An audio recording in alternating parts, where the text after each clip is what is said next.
안녕하세요. 저는 애 하나 있는 30대 지방에 살고 있는 돌싱녀입니다. 제 이혼 스토리를 말하면 주변 사람들이 모두 신의 한 수였다고 할 만큼 절묘한 타이밍이었기에 이렇게 글을 쓰게 됐어요. 저와 남편은 소개팅으로 만났습니다. 첫인상은 나쁘지 않았고 두 사람 사이에 공통점이 많았기에 더 잘 맞았던 건지도 모르겠네요. 그중 하나가 양가 아버님들이 일찍 돌아가셨다는 거예요. 그래서 서로의 집안을 소개할 때는 마음이 덜 불편했던 것도 사실이었어요. 친정 어머님은 남편이 박봉에 야근이 많은 직업이라는 걸 탐탁지 않게 생각했지만 단 한 가지, 주식을 하지 않는다는 점을 높이 샀습니다. 저희 아버지가 주식으로 다 잃고 건강까지 잃어 일찍 돌아가셨거든요. 그 탓에 일하며 어린 저를 키워야 했던 친정엄마는 주식 투자는 하지 않겠다고 꼭 약속해달라고 했어요. 남편은 그 당시만 해도 주식 같은 건 모르는 터라 걱정하지 말라며 호언장담을 하고 저희는 결혼식을 올렸습니다.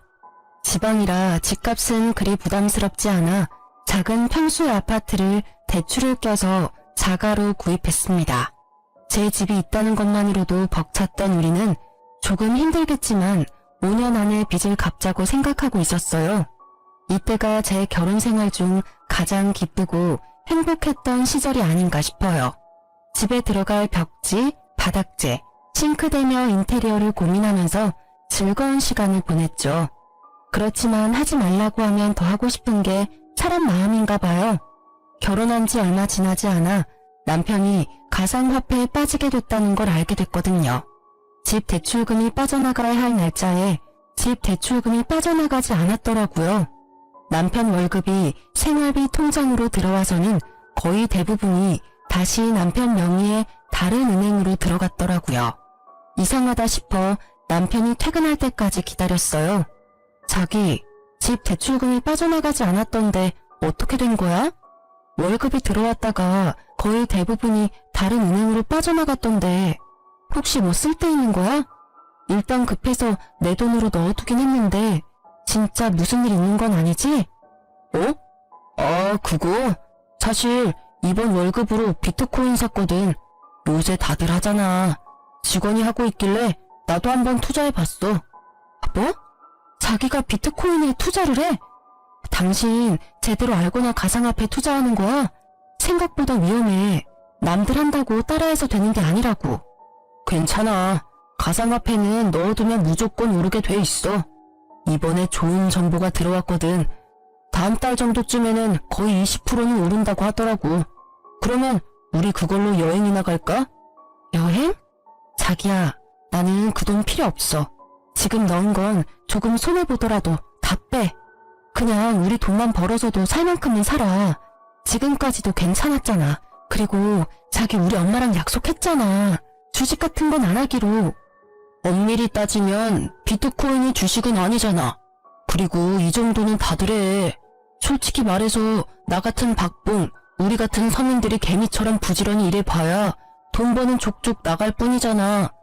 이런 수단이 아니면 우리는 늙어서도 이렇게 살고 있겠지. 우리 아이와 당신을 위해서도 나는 돈 벌고 싶어.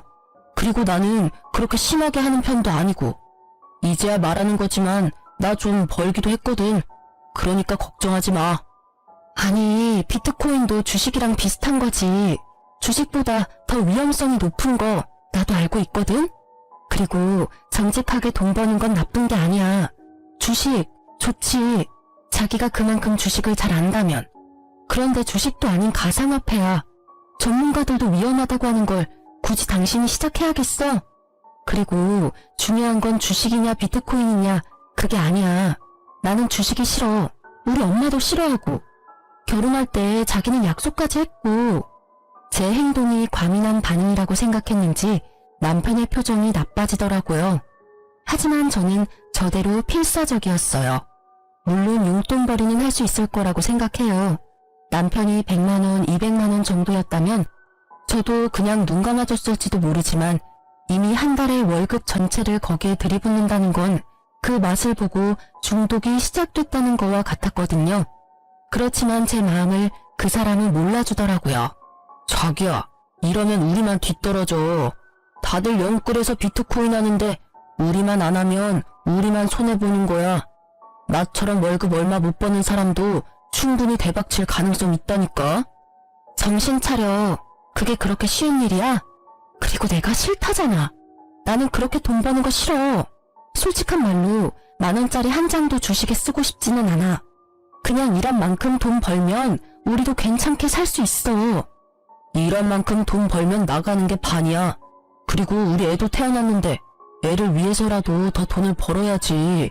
언제까지고 이렇게 소처럼 일만 하면서 남들 눈치 보면서 살아. 가상화폐로 돈 벌어서 떵떵거리며 살아야지. 그렇게 쉽게 돈 벌 생각을 하는 게 문제라는 거야. 정직하게 번 돈은 거짓말을 안 해. 그치만 주식이나 가상화폐는 달라. 모르는 사람들에게는 거의 늪이나 마찬가지라고. 그리고 자기는 몰라. 돈이 사람을 어떻게 집어삼키는지. 우리 친정집에서 있었던 일 내가 이야기해줬잖아. 그걸 듣고도 투자를 하고 싶어? 나하고 장인어른하고는 다르지. 나는 확실한 정보가 있다니까. 그리고 가상화폐는 앞으로 좋아지면 좋아졌지 절대로 떨어지거나 망할 일은 없어. 바보야? 그런 정보가 있으면 너도 나도 다 부자지. 그런 거 다 사기꾼이라고. 자기는 뉴스도 안 봐? 그리고 가상화폐만큼 애매모호한 것도 없어.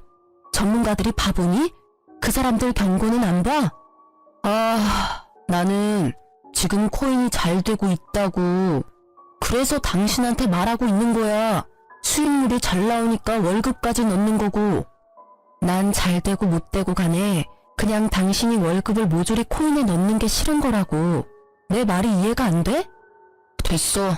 자기랑 이야기하는 게 벽이랑 이야기하는 거랑 똑같아. 그냥 이쯤 하자. 대출금은 내가 엄마한테 빌려서라도 넣을 테니까. 코인이 잘 되는데 시어머니한테 왜 돈을 빌려? 코인 잘 됐다며? 그럼 코인 팔아. 그거 팔아서 대출금 당장 넣어놔. 시무에게 돈을 빌리려는 정신나간 남편의 행동에 저는 놀라서 소리를 쳤어요.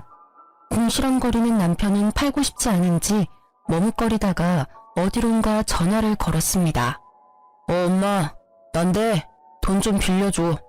미쳤어 진짜? 저는 얼른 남편 폰을 빼앗아 시무에게 말했습니다. 어머님, 죄송해요. 별일 아니니까 끊으셔도 돼요. 야, 폰 뺏어가면 어떡해.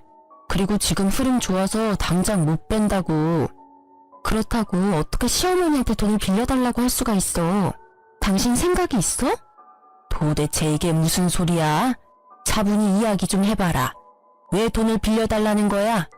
결국 시무의 물음에 저는 남편이 벌인 일을 이야기할 수밖에 없었어요. 시무가 남편을 말려줄 수도 있다는 생각을 잠시 했거든요. 물론 제가 잘못 생각한 거였지만, 남자라면 주식도 할 수 있지. 안 그래? 다 제 가족을 위해서 하는 일이지 않니? 네가 이해해. 그렇다고 큰 돈으로 하는 것도 아닌데 왜 이렇게 호들갑을 떠는지 나는 모르겠구나. 어머님, 큰 돈 작은 돈이 중요한 게 아니에요. 월급의 거의 대부분을 가상화폐에 쏟아붓는다고요. 그거야말로 잘못된 거죠. 무슨 일이든 미천이 있어야 하잖니.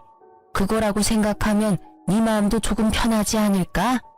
무조건 남편 탓만 하지 말고 너도 잘 알아봐. 어머님, 주식은 절대 안 된다고 저희 엄마랑 이이랑 철석같이 약속했어요. 그런데 이렇게 주식에 손을 대다뇨. 그래서 애까지 낳았는데 이런 일로 이혼하게? 내가 언젠가 한 번은 말하려고 했는데 사돈도 그렇고 너도 그렇고 둘 다 그렇게 융통성이 없어서 어떡하니? 결혼 전에도 난리더니 아주 남편을 잡겠다 잡겠어. 그리고 네 남편이 바보도 아니고 주식으로 큰 돈 날릴 사람처럼 보이니? 작은 돈으로 용돈벌이나 하려는 거겠지. 저는 그 말에 어이가 없었지만 일단 잠자코 들었어요. 우리 부부의 일에 시무까지 끼이면 일이 커질 것 같았거든요. 제가 받지 않겠다고 하는데도 시무는 결국 남편의 계좌로 돈을 붙여주겠다고 하고 전화를 끊었습니다. 결국 시무의 돈을 빌릴 수 있게 된 남편은 싱글벙글이었어요. 저놈의 머리털을 쥐어 뜯어서라도 코인을 말리고 싶었던 저는 친정엄마를 무언투수로 부르기로 했어요. 엄마, 김서방이 비트코인 투자한대. 어떻게 좀 알려봐봐. 내가 아무리 이야기해도 CR도 안 먹혀. 이번 달은 월급이 거의 다 들어간 것 같아. 아이고, 김서방 바꿔봐라. 내 단단히 일러둘 테니까. 남편은 제 전화에 기겁을 하고 나를 바라봤습니다. 저는 이렇게라도 남편의 생각을 돌리고 싶었기에 전화를 건넸어요. 결국 받지 않으려던 남편이 마지못해 전화를 받았죠. 장모님. 애엄마가 너무 호들갑 떠는 거예요. 진짜 별거 아니고 돈도 많이 안 들어갔어요. 그리고 주식 아니고 가상화폐라는 건데. 구구절절 핑계를 대려는 남편의 말을 친정엄마가 가로막았어요. 김서방, 주식은 절대로 시작하면 안 돼. 다른 사람들은 몰라도 내 사위인 자네만은 절대로 하면 안 되는 거야. 자네가 내 딸을 사랑한다면 더더욱 하지 말아야지. 딸애가 주식으로 아빠를 잃고 얼마나 힘들어했는데 월급을 다 넣는 건 투자가 아니라 도박일세. 그러니 제발 그만하게. 그렇지만 지금 수익률도 엄청 잘 나오고 있고 잘 성공하면 저희도 한 방에 크게 벌 수 있는 그만. 자네 이런 모습이 무서운 거야. 한 방에 크게 벌어? 그렇다면 한 방에 크게 잃는 일도 있다는 걸 알아야지. 그래도 지금 알았으니 다행이지. 수익률이 좋다니 지금 당장 돈 넣은 거 다 빼게. 그리고 다시는 투자할 생각하지도 말고. 예, 장모님, 알겠습니다. 그래도 장모님에 대한 존중이 있었는지 그만두겠다 대답은 잘하더군요. 하지만 전화를 끊자 남편은 제게 도리어 화를 냈습니다. 그런 말을 왜 장모님한테 한 거야? 장모님이 날 뭘로 알겠어? 약속이나 깨는 놈으로 생각할 거 아니야? 그럼 아냐? 지금 약속이나 깨는 사람이 됐잖아. 월급을 어떻게 다 비트코인에 투자를 해? 나 육휴 중이라 월급도 반으로 줄었어. 이 와중에 생활비까지 줄어들면 쌀밥만 먹고 살래? 우리 애를 좀 봐. 잘 먹고 잘 놀아야 할 이 시기에 돈 없어서 굶으면 보기 좋니? 왜 또 그렇게 이야기를 해? 어차피 이유식 기간 동안에 뭐 그리 많이 먹는 것도 아니구만. 이제 1살도 안 된 애가 뭘 안다고 이것저것 다 해주려고 해. 지금 좀 부족하게 살아도 좀 있으면 돈 더 벌 수 있다니까? 말이 안 통하네. 돈을 더 벌지 더 잃을지 어떻게 알아? 네가 신이니? 뭐라도 돼? 됐고, 이렇게 돈 벌어서 쓸데없는 일에 쓸 거면 내가 복귀해서 돈 벌게. 자기는 육아휴직 쓰고 집에서 애나 봐. 육아휴직 쓰면 월급 팍 줄거든?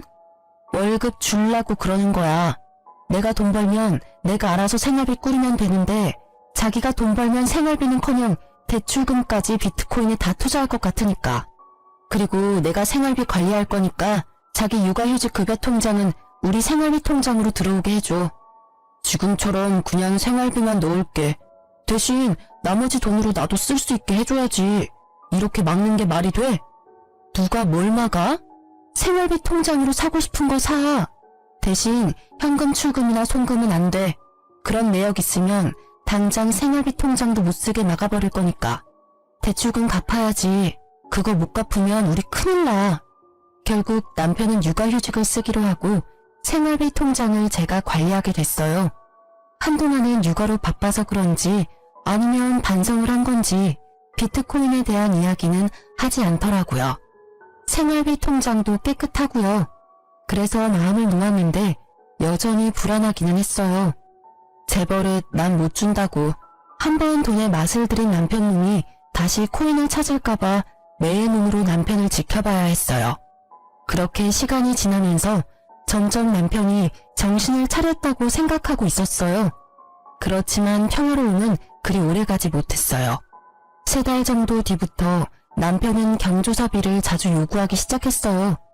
처음에는 친구 결혼식, 그 다음은 돌잔치, 장례식 등등 갑자기 밀어닥치듯 경조사가 줄줄이 있더라고요. 경조사비야 저희도 다 돌려받을 거라는 생각이 있었기에 아낌없이 내어주었는데 이게 여러 건이 되니까 약간 쎄한 기분이 들더라고요. 그러던 중 시모에게 전화가 왔어요. 예, 오늘 내가 다른 사람이랑 부딪혀서 그 사람 스마트폰을 망가뜨리게 했지 뭐니. 내가 목돈이 없어서 그러는데 돈 좀 빌려주면 안 되겠니? 물어보니까 신형폰이라서 300만 원 정도 한다는데. 네? 무슨 폰이 그렇게 비싸요? 혹시 사기꾼 뭐 이런 건 아니에요? 어떻게 하다가 떨어진 건데요? 아니야. 폰만 떨어뜨린 게 아니라 상대방도 넘어져서 좀 다쳐서 병원도 가야 한대. 그래서 돈을 많이 부르네. 좀 해주면 안 되니? 내가 나중에 갚아줄게. 저는 심호의 말에 뭔가 의심스러웠지만 대놓고 의심할 수도 없어 일단 돈을 먼저 붙여주었어요. 이상한 마음이 들었지만 심호가 다친 게 아니라면 다행이라는 생각도 들었고요.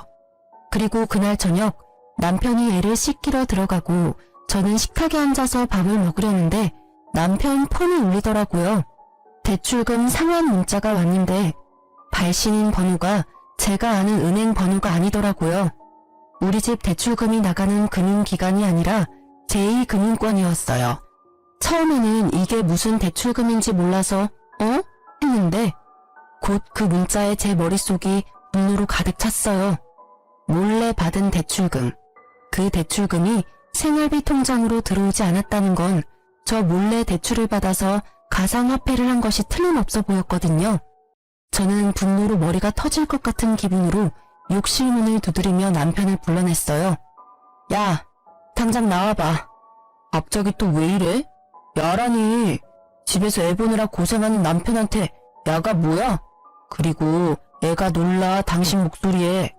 됐고, 이 문자 뭔데? 대출금 상환 문자. 이게 뭐야? 내가 모르는 제2금융권인데 이 돈 어디로 갔어?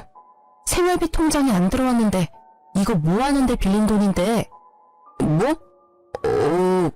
이거 그게. 남편은 눈에 띄게 당황하더라고요. 그럴 수밖에 없겠죠. 서툴게도 제가 그 문자를 볼 수 있다는 생각조차 못한 것처럼 보였으니까요. 돈 어디다가 썼어? 바른 대로 말해라.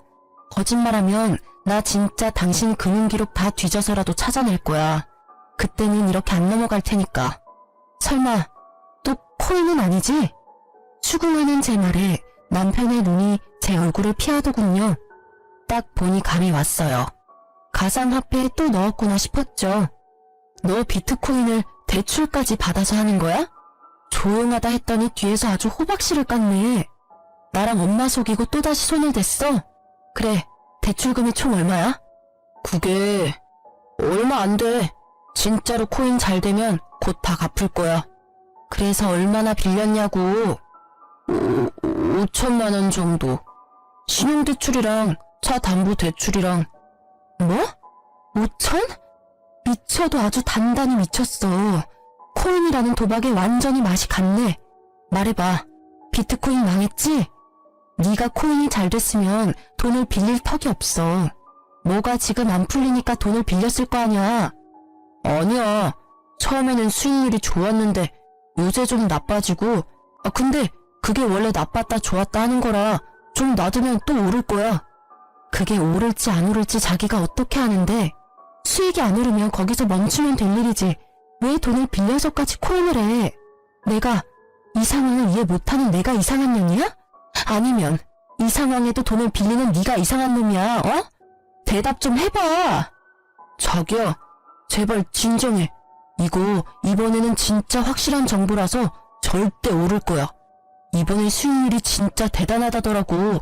조금만 더 버티면 돼. 나 코치해주는 사람이 좀만 버티면 된다고 했거든. 아니, 난 못해. 그리고 너한테 코치해준다는 사람들이며 확실한 정보들이며 설마 카톡 주식 리딩방 뭐 이런 데서 얻는 거야? 설마 거기에다가도 돈 낸 건 아니지? 정보를 어떻게 공짜로 얻을 수가 있어. 그 정도 확실한 정보면 돈을 좀 내서라도 받아야지. 그 사람들 수익률 보면 당신도 놀랄 거야. 진짜 소액으로 지금 거의 억대 돈을 벌었는데 다들 통장으로 증명하고 난리라니까. 뻔뻔한 건지 멍청한 건지 분간이 안 되는 남편의 말과 행동에 결국 저는 터져버리고 말았습니다. 야, 정신 안 차릴래? 그 사람들 다 사기꾼이라고 했지. 소액으로 억대 돈을 벌어. 그거 다 다른 사람들 등쳐먹고 받아낸 돈이라고. 네가 바보야? 등신이야? 어떻게 그런 사기꾼들한테 낚여서 몰래 대출까지 받냐고. 사기꾼 아니라고. 그 방에 있는 사람들 중에 나보다 먼저 들어온 사람들 다 돈 벌었어. 다들 통장 증명하고 난리 났다니까. 그거 다 바람잡이들이잖아. 됐어. 다 됐으니까 마지막 경고야. 다 제자리로 돌려놔. 나는 일단 지금 너한테 실망했고 네가 코인 중독이라고 생각해. 이 결혼 생활을 잘해나갈 자신이 없어졌으니까 네가 결단 내려. 이거 다 제자리로 돌리고 원래 살던 것처럼 우리끼리 소박하게 살 건지 아니면 처자식 담보로 대박 노리면서 한탕주의 할 건지. 제 말에 대답을 하지 않고 입을 꾹 다문 남편의 고집이 느껴져서 저는 실망과 함께 체념의 마음을 안게 됐어요. 며칠 동안 말도 하지 않고 있던 우리 부부의 일을 어떻게든 해결하기 위해 저는 남편과 함께 시무를 찾아가기로 했어요. 남편이 대출까지 해서 코인을 한다는 걸 알면 시무가 말려줄 거라고 생각했거든요. 부모라면 말려주겠지 그렇게 생각했는데 저의 그 생각 자체가 다 부질없는 짓이었지만요. 어머님, 저 이대로는 못 살겠어요. 이 사람 대출까지 받아서 비트코인 하고 있어요. 제발 좀 말려주세요. 예? 그게 왜 잘못된 거니? 나는 도리어 네가 더 이해가 안 가. 저번에도 말했지만 다 가족 잘 되라고 남편이 하는 일인데 너는 아내가 돼서 남편이 하는 일을 도와주지는 못할 망정 하는 일마다 망치고 있으면 어떡해? 대출 받아서 코인을 하는 게 뭐가 그렇게 잘못된 거야? 제대로 벌고 있고 원금만 가지고 있으면 큰 문제 없는 거 아니니? 어머니, 모르시는 말씀이세요. 주식이나 투자는 남는 돈으로 하는 거예요. 이렇게 있는 돈 없는 돈 다 끌어모아서 하는 건 중독이나 마찬가지라고요. 남의 돈, 공짜 돈 버는 게 얼마나 힘들고 무서운 일인지 모르세요? 다들 그렇게 벌고 있잖니. 그리고 위험하다는 걸 알고 있으니 전문가들하고 같이 하는 거겠지. 내가 해보니까 그게 도박이 아니라 건전한 주식이던데. 설마 어머님도 코인 하시는 거예요? 그래, 권유로 해봤는데 생각보다 벌이가 쏠쏠하더구나. 너희가 나한테 주는 용돈보다 더 벌어. 빼지 않고 계속 넣어놓고 있는 중이야. 이런 좋은 걸 넌 왜 안 하고 남편 탓만 하는 거니? 눈앞이 캄캄해지는 시모의 말에 불현듯 그때의 전화가 떠올랐어요. 모르는 사람과 부딪혀서 돈을 달라고 했던 시모. 그게 설마 거짓말이라면 혹시 저번에 사고 나서 돈 받아가신 것도 코인에 넣으신 건 아니죠? 지금 와서 숨길 것도 없지. 그래, 그 돈도 코인에 넣었어. 네가 돈을 틀어주고 안 주니까 좋은 시기 다 놓쳐버렸지 않니? 그 돈 어차피 곧 다 벌 거야. 내가 2배로 돌려줄 테니 걱정 말거라. 미쳤어. 둘 다 정신이 있는 거예요? 그거 중독이에요. 제발 정신 좀 차리세요. 어머님, 혹시라도 이 사람 말 듣고 시작하신 거면 제발 다 정리하세요. 돈을 빌려서 투자를 하는 건 투자가 아니라 도박이라고요. 왜 다들 그런 생각은 안 하시는 거예요? 저는 마지막까지 시모와 남편을 설득하기 위해 애썼지만 가상화폐에 미친 두 사람의 귀에는 전혀 들리지 않는 듯 했습니다. 그만해. 우리가 하고 싶다는데 왜 당신이 난리야? 나한테 그러는 건 그렇다 쳐. 그런데 우리 엄마한테까지 이러는 건 좀 심하지 않아? 솔직한 말로 우리가 너한테 무슨 피해를 그렇게 줬는데 대출금 못 갚은 거? 그거 엄마한테 빌려서 넣었고 지금 내가 받은 육아휴직 급여도 다 당신한테 들어가잖아. 나는 아무것도 못하게 하면서 뭐가 그렇게 당당해. 이럴 거면 차라리 이혼해. 갈라서면 될 거 아니야. 웃기지도 않아. 그 말을 네 입에서 들을 줄은 상상도 못했는데 그래, 하자 이혼. 방귀 낀 놈이 성낸다고 딱 그 꼴이네. 이혼하면 다른 건 다 필요 없고 집하고 아이 친권, 양육권만 넘겨. 딱 봐도 남편 놈에게 돈이라고는 없을 게 분명하고 가진 게 없으니 위자료도 뭐도 아무것도 없을 것 같아 고민하던 저는 일단 집이라도 받아야겠다는 생각을 했어요. 그 집의 대출 상환금 중에 반은 내가 낸 것이기도 했고 집에 정이 들었기에 팔아버리고 싶지는 않았거든요.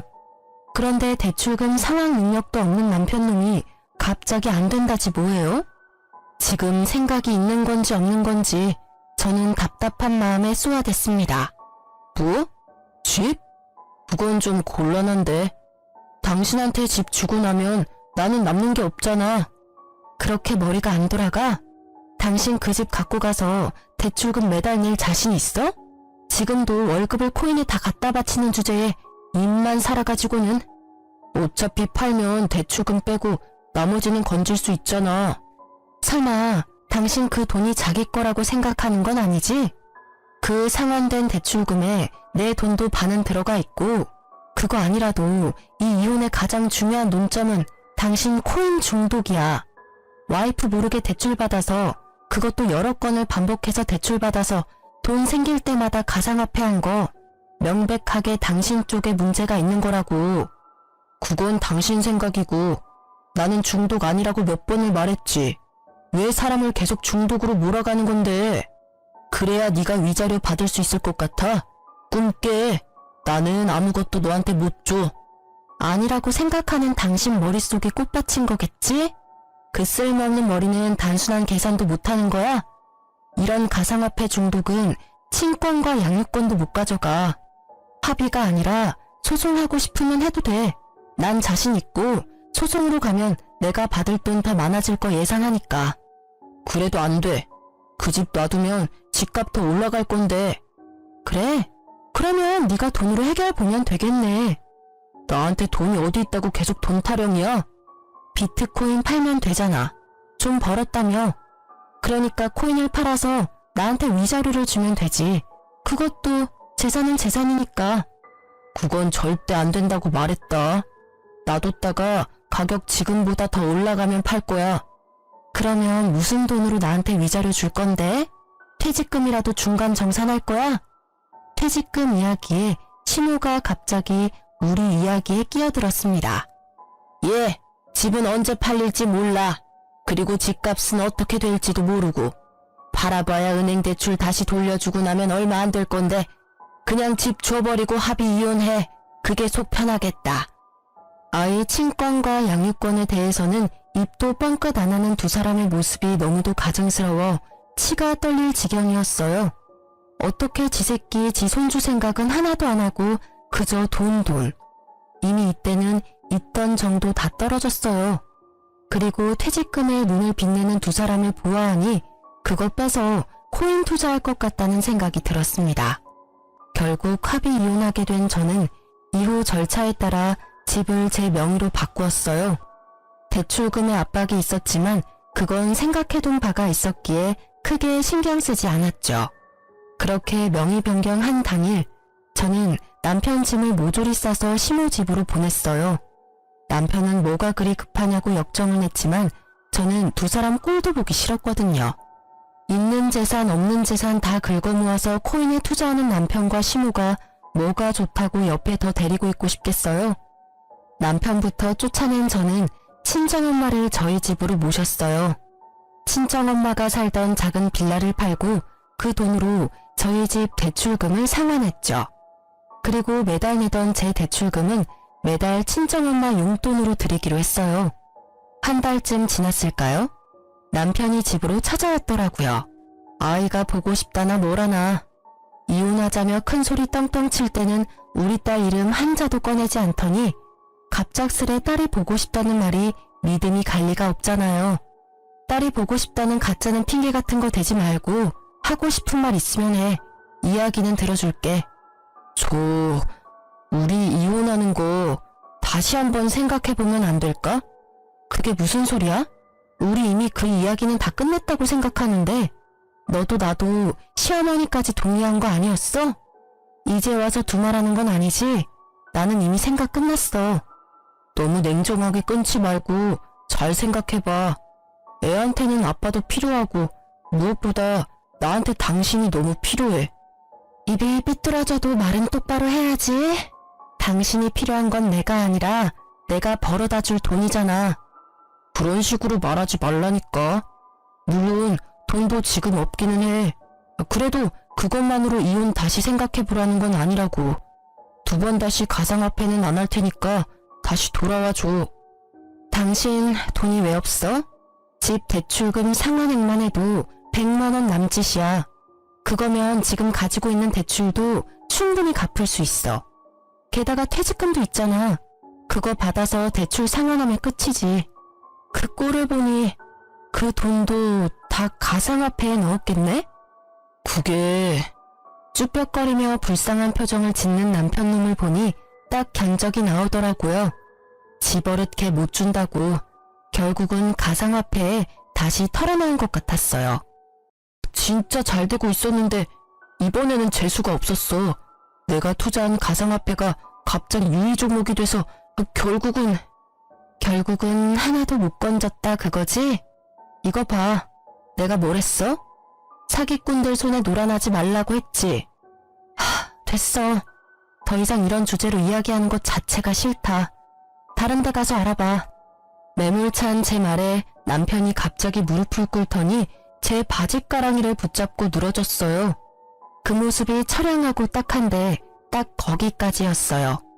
그러게 내가 말할 때는 들은 채도 안 하더니 결국은 이런 사달을 만들고서는 이제와 후회한답시고 나한테 다시 합치자고 하다니 뻔뻔한 것에도 정도가 있어야죠. 여보, 제발 나 딱 한 번만 살려줘. 빚도 빚이지만 생활이 안 되고 있어. 다시 돌아와주면 안 될까? 당신 나 사랑하잖아. 그렇지? 미안한데 절대 안 돼. 나는 이미 당신하고 연 끊기로 결정했어. 당신 입장에서는 내가 냉정하게 보일지도 모르는데 나한테는 이게 최선이야. 왜 내가 당신 뒤치다꺼리를 해야 해? 당신이 싼 똥 치우려고 내가 왜 일을 해야 해? 나도 내 인생, 내 행복 찾아가며 살 거야. 지금 당신한테 뭐가 있어? 빚뿐이잖아. 제발, 나 진짜 이번에는 잘할 거라니까. 절대로 손 안 댈 거라고 맹세해. 그러니까 사람 하나 살리는 셈 치고. 난 솔직히 당신이 여기 와서 이 난리치는 거 이해가 안 가. 당신 지금 사는 집도 시어머니 거고 집안일도 어머니가 다 해주실 거 아냐.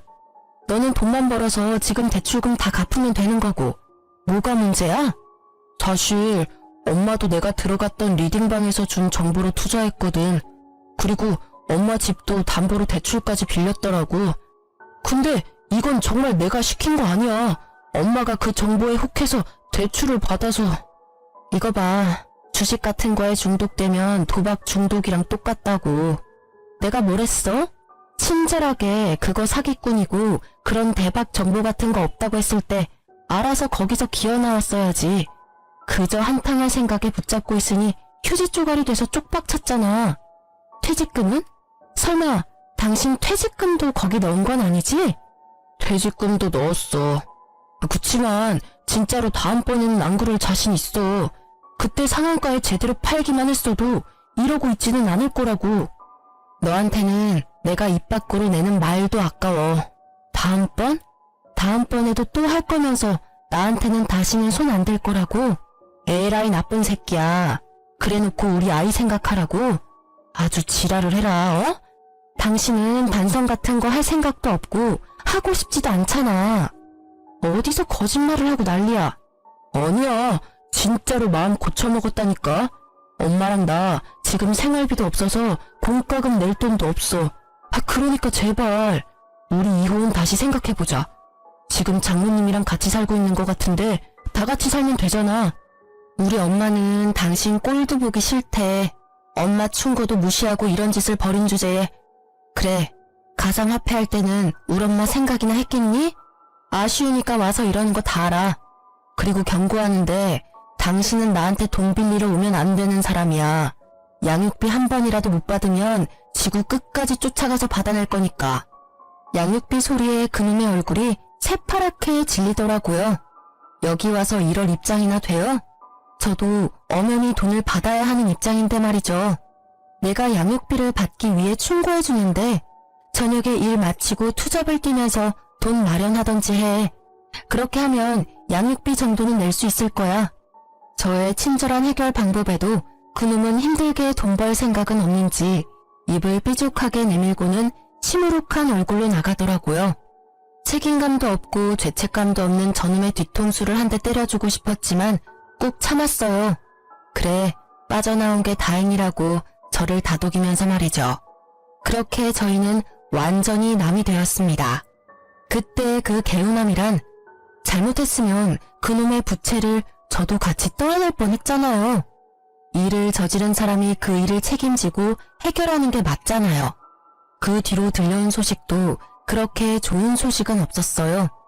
전 남편과 시모가 살던 시모의 집에 채권 추심하는 사람들이 들이닥쳤다고 하더군요. 그 후로 새벽에 배송 알바를 하러 다니는 남편을 자주 목격했다고 하더라고요. 게다가 시모와 남편의 사이가 엄청 안 좋아졌는지 매번 싸우는 소리가 집 밖으로 들려온다고 이웃에 사는 분들이 말해주더라고요. 대부분이 네가 하는 말을 들어서 망했다라고. 둘 다 똑같죠 뭐. 그리고 1년쯤 지났을까? 어린이날에 아이와 친정엄마 이렇게 셋이서 놀러 갔다가 돌아오는 길에 전 시모를 마주치게 됐어요. 어머, 다은이 아니니? 할머니야. 잘 지냈어? 많이 컸구나. 아는 척하며 딸아이에게 다가오자 딸이 무서운지 친정엄마 뒤로 숨어버리더라고요. 저희 엄마도 그런 아이를 보호하듯 뒤로 보냈어요. 전 시모의 몰골은 예전과 너무 달랐어요. 항상 멋쟁이처럼 꾸미고 다니던 옷이며 머리며 전부 어딜 갔는지 지금은 완전히 시골 할머니가 다 됐더라고요. 안녕하세요. 잘 지내셨어요? 잘 지냈겠니? 네가 남편 버리고 가는 바람에 나도 낙동강 오리알 신세 됐지 않니? 이 나이에 일하고 다니는 노인이 어디 있어? 너 재결합하자고 찾아간 남편 무시했다며. 그러는 거 아니다. 걔도 엄연히 다은이 아빠야. 어떻게 생겨먹은 애가 아빠한테서 애를 떼어놔? 냉정하기도 하지. 그런 엄마 밑에서 클 내 손주가 걱정이 돼서 요새는 밤에 잠도 안 온단다. 네, 전 냉정해요. 그런데 말은 똑바로 하셔야죠. 제가 남편을 버린 게 아니라 남편이 저를 버린 거죠. 먼저 이혼 이야기 꺼낸 건 그 사람이니까요. 그리고 어느 엄마가 주식에 중독된 아빠를 네 아빠라고 당당하게 보여줄 수 있겠어요? 혹시라도 나중에 우리 다은이가 아빠처럼 주식에 빠지지 않는다는 보장은 없잖아요. 제가 할 수 있는 건 그런 나쁜 사람들에게서 애를 떼어놓는 거예요. 그 1순위가 다은이 아빠랑 다은이 할머님이시죠. 아빠면 아빠답게, 할머니면 할머니답게 지냈으면 이럴 일도 없었을 텐데 제가 그렇게 하지 말라고 했는데 사기꾼한테 놀아나서는 나쁜 사람들? 너 지금 날 나쁜 사람이라고 한 거니? 세상에 어느 며느리가 시어머니를 그렇게 불러? 그것도 손녀 보는 앞에서. 아니라고 말 못하시잖아요. 똑같이 사기꾼한테 놀아나셨으니까. 그 사람이 사기꾼은 아니었어. 우리가 타이밍을 못 맞춘 거지. 예, 그러지 말고 사실 우리도 이미 가상화폐는 다 접었어. 그러니까 애 아빠랑 다시 잘해볼 생각 없니? 애한테도 아빠가 필요하지 않니? 글쎄, 나쁜 아빠는 필요 없다니까요. 재결합 같은 거 생각도 해본 적 없어요. 그러니까 그런 말씀하지 마세요. 그리고 가상화폐 다 접었다는 말 저는 안 믿어요. 그게 얼마나 끊기 힘든 중독인지 누구보다 제가 더 잘 알거든요. 그래서 처음에 그 사람한테 시작하지도 말라고 한 거고요. 제 말에 전시무는 쌍심지를 켜고 저를 쳐다보더라고요. 뭐 어쩌겠어요. 싫은 것도 사실이고 두 사람이 아직 가상화폐를 하는 것도 사실일 테니. 그게 아니었으면 제 말에 반박하셨겠지만 아무 말도 못하고 쳐다만 보고 있었거든요. 그래도 이렇게 마주친 것도 인연인데 저희가 집까지는 모셔다 드릴게요. 집은 이제 여기 없어. 집 옮겼다. 집이 경매에 넘어가서 결국 원룸에 월세 주고 들어가서 지내고 있어. 망할 놈의 새끼. 왜 나한테 가상화폐 같은 걸 알려줘서는 이런 꼴을 보게 만들어? 아들이 아니라 왼수지. 나는 정말로 조금만 할 생각이었는데 무조건 뜬다고 돈 박박 긁어 넣으라고 해서 집 담보 대출만 아니었으면 그래도 괜찮았을 텐데 나쁜 놈. 시모는 결국 화가 치밀어 오른 건지 전 남편의 욕을 마구 해댔어요. 그렇겠죠. 아들이 권해서 시작했고 아들 때문에 망했으니 욕할 곳이라고는 거기밖에 없을 거예요. 그런데 어차피 선택은 자기가 한 거 아닌가요? 자기도 크게 벌고 싶어서 선택했으면서 누굴 탓하는 건지. 그걸 보고 있던 저희 친정엄마가 보다 못해 한마디 하시더라고요. 아들 욕할 거 뭐 있어요? 내가 보기엔 둘 다 똑같은 망종이구만. 자식이 잘못된 길로 가면 말릴 생각을 해야지. 부모가 돼서는 같이 나란히 잘못된 길로 가면 어떡해요? 나랑 내 딸한테 융통성 없네 뭐네 말할 때는 이런 결과는 생각도 안 했죠? 그리고 그 집 아들이랑 우리 딸은 인연 끊었으니까 재수없게 두 번 다시 재결합이니 뭐니 말도 꺼내지 마요. 제 딸 신세 망치게 할 일 있어요? 내 눈에 흙이 들어가도 재결합이니 뭐니 절대 없어요. 그러니까 가던 길 가시오. 친정엄마의 말에 얼굴이 시뻘겋게 달아오른 전시무가 결국 도망치듯 자리를 떠나더라고요. 그 뒷모습이 참 딱하면서도 시원했어요. 우리 엄마랑 저 욕할 때는 진짜 한 대 치고 싶었는데 엄마가 이렇게 속 시원하게 말로 때려줘서 속이 좀 풀렸거든요. 나중에 알고 보니 엄마도 화가 나서 내뱉긴 했지만 속이 시원하다고 저한테 웃으면서 말하더라고요. 전시무는 전 남편이 저한테 돈을 빌리러 왔다는 걸 알고 있었을까요? 알았다면 저한테 재결합이니 뭐니 그런 말 못했겠죠. 그리고 한편으로는 너무 무섭더라고요. 만약 제가 이혼을 하지 않았다면 그 꼴을 다 당하면서 후회하며 살았겠죠. 그 뒤로 전 남편과 전 시모를 본 적은 없었어요. 저는 이혼하면 제가 힘들게 살 수도 있을 거라고 생각했는데 이혼 전보다는 더 잘 살고 있어요. 친정 엄마한테 애기 맡기고 일하는 것도 이제는 더 편하고요. 덕분인지 승진도 하고 솔직히 지금 돈에 쪼들리지는 않아요.